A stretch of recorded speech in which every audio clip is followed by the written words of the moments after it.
Hello everyone, good evening to you, good evening to all. आप सभी का welcome है आपके अपने प्यारे से परिवार इंग्लिश पुष्पेश्वर में। मैं आप सभी का हार्टली वेलकम करता हूं।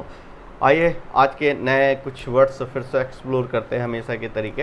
होपफुली आप इंजॉय कर रहे होंगे इन सभी वर्ड्स को, और डेली बेसिस पर आप पेन डाउन जरूर करते चलिए ताकि आपकी तैयारी जो है वो बेहतर होती रहे। ठीक है, तो आइए फिर स्टार्ट करते हैं हम लोग पहले वर्ड्स के साथ। यहाँ से स्टार्ट करते हैं।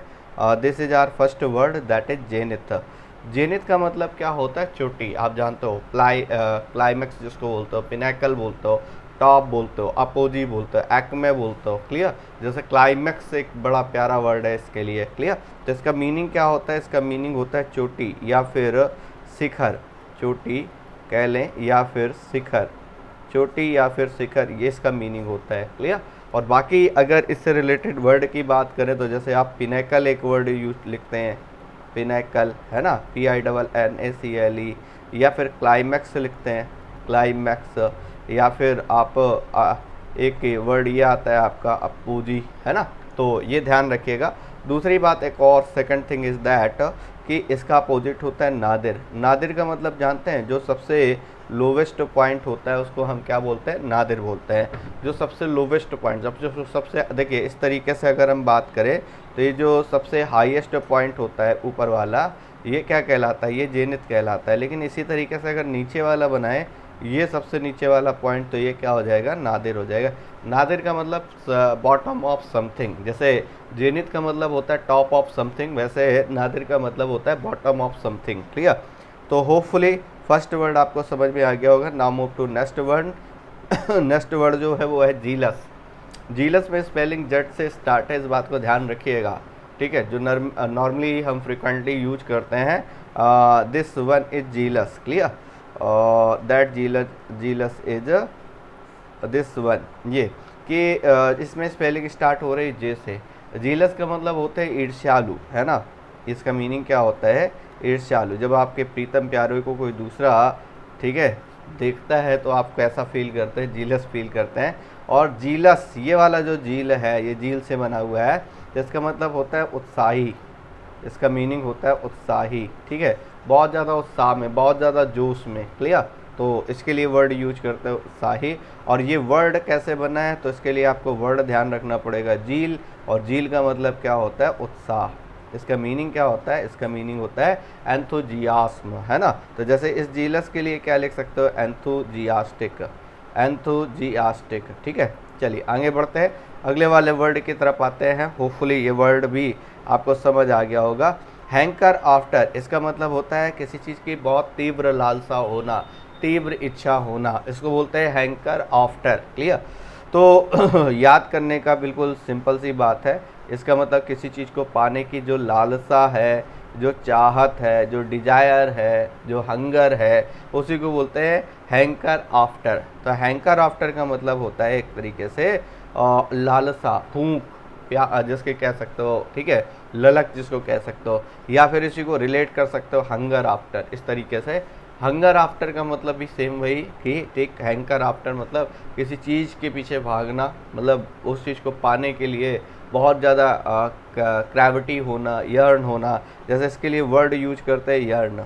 आई am yearning for renowned job. Clear? या फिर क्रेव, क्रेव, या फिर डिजायर, डिजायर। इन सभी का मतलब क्या होता है? इन सभी का मतलब होता है लालसा, इच्छा। ठीक है, जो कह सकते हो आप। तो होपफुली याद रहेगा, हैंकर को हंगर से याद कर लीजिएगा। इसी का पता है, यही कारण है इसके। देखो एक चीज़ और समझ लीजिएगा, इसके सिनोनिमस आप हंगर भी लिख सकते हो। हंगर, भूख, किसी चीज़ की बहुत ज़्यादा भूख होना, या थ्रस्ट, ये भी कह सकते हो, थ्रस्ट। ठीक है, बहुत ज़्यादा प्यास होना। आइए आगे बढ़ते हैं। Next, raise. रेज ये किस तरीके का रेज है? जैसे एक रेज होता है आपका RAZE, RAZE, तैस नैस कर देना, है ना।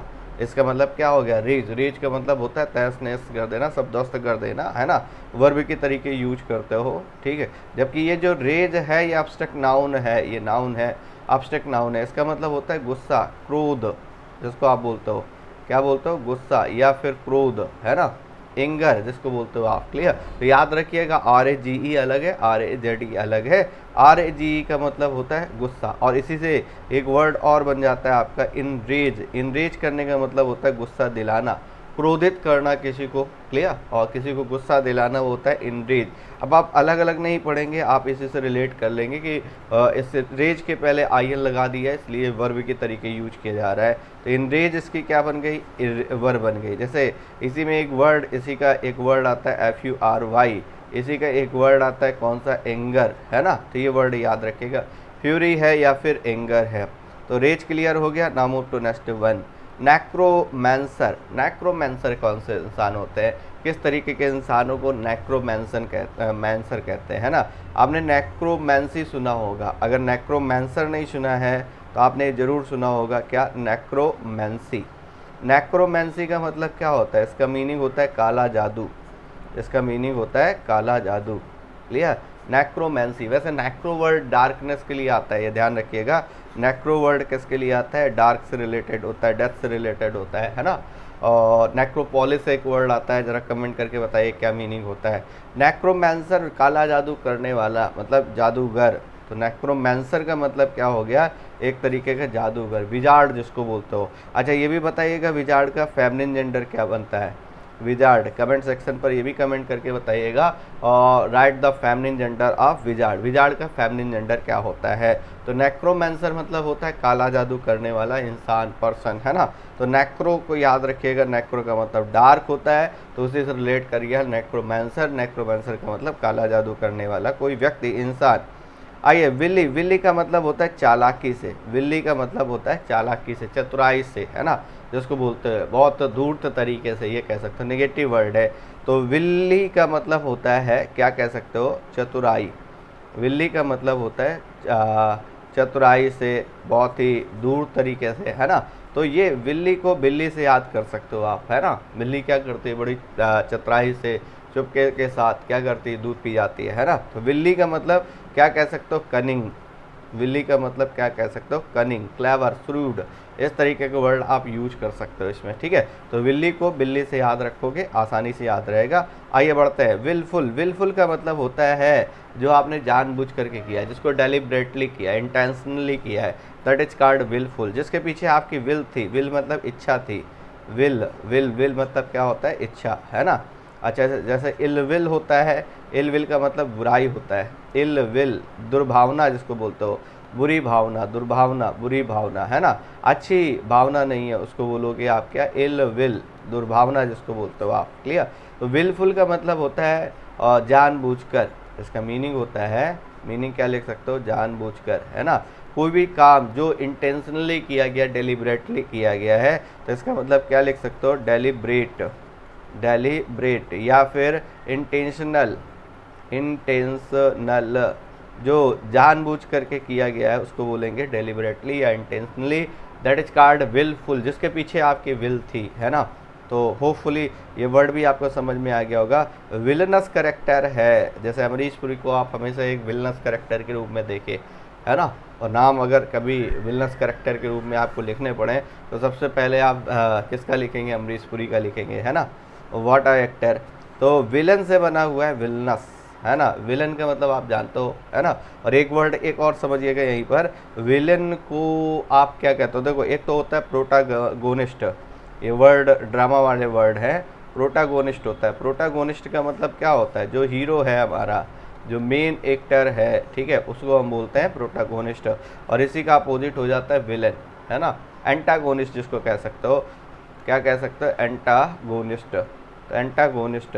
तो विलनस का मतलब कैसा हो गया? जो बड़ा दुष्ट प्रवृत्ति का है उसको विलनस बोलोगे। राक्षसी प्रवृत्ति का है उसको क्या बोलोगे? विलनस बोलोगे। और याद रखिएगा विलन की स्पेलिंग एग्जाम में बार बार पूछी जाती है, तो विलन की स्पेलिंग VILLAIN होगी। विलन की स्पेलिंग ये होगी VILLAIN। आइए next, now move to next one. Capricious का मतलब कैसा होता है? चंचल। कैप्रिसियस का मीनिंग अगर देखोगे तो इसका मतलब होता है चंचल, है ना? जो फिकल माइंडेड है, ठीक है, और जो अस्थिर मन वाला है, आप इसको ये लिख सकते हो, अस्थिर मन वाला, जिसकी इच्छाएं पल पल बदलती रहे, उस तरीके का पर्सन कैप्रिसियस, या इसी को क्या बोलते हो? इसी को फिकल बोलते हो, इसी को क्या बोलते हो, फिकल बोलते हो, है ना। तो ये ध्यान रखिएगा। कैप्रीसियस है ना, जो बार बार कैप बदल रहा है ना, पसंद नहीं आ रही उसको, बार बार चेंज कर रहा है, मतलब वो स्टेबल नहीं है किसी बात को लेकर के, किसी चीज़ को लेकर के, है ना। जैसे आप बोलते हो मन बड़ा चंचल है, कैसे तेरा भजन करूं, है। तो क्या है, कैप्रीसियस का मतलब होता है चंचल, जो जिसका जो मन है वो वेवर करता है, वैसिलेट करता है ना। चलिए फिर वर्ड बढ़ जाएंगे, आइए अगले वाले पे, लास्ट वाले, आज के लास्ट वर्ड की तरफ चलते हैं। दैट इज मौन। मौन करने का मतलब होता है विलाप करना। कोई मौन होकर के क्या कर रहा है, विलाप कर रहा है ना। तो इसका मीनिंग होता है विलाप करना, रोना, रुदन करना, है ना। तो ये कह सकते हो वीपिंग बिटरली जिसको बोलते हो आप, ठीक। तो मौन को मौन से याद कर सकते हो, मौन होकर के कोई क्या कर रहा है, रो रहा है, ही इज मोर्निंग, इसका मतलब he is weeping bitterly, clear. तो ये ध्यान रखिएगा, मौन, है ना। जैसे इसको लेमेंट, एक वर्ड ये आता है लेमेंट। लेमेंट करने का मतलब भी होता है विलाप करना, किसी की डेथ पर, किसी के शोक पर रोना, दैट इज कॉल्ड लेमेंट। और आपने एक वर्ड सुना होगा इलेजी।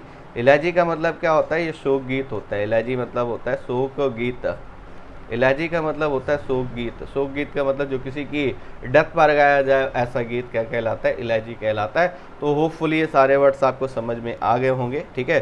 कमेंट सेक्शन पे कमेंट करके ज़रूर बताइएगा। और अभी तक अगर आपने हमारे टेलीग्राम चैनल को नहीं ज्वाइन किया तो टेलीग्राम चैनल को ज़रूर ज्वाइन करिएगा। इंग्लिश विद पुष्पेंसर के नाम से आपका टेलीग्राम चैनल है, ज़रूर ज्वाइन करिएगा। बाकी हम लोग मिलते हैं नेक्स्ट, ये देखिएगा टेलीग्राम चैनल है इंग्लिश विद पुष्पेंसर। बाकी आपको लिंक मैं प्रोवाइड कर दूँगा डिस्क्रिप्शन में, वहाँ से देख सकते हैं। बाकी मिलते हैं बंधु नेक्स्ट सेशन में। आज के सेशन के लिए फिलहाल इतना ही। थैंक यू क्लास, जय हिंद।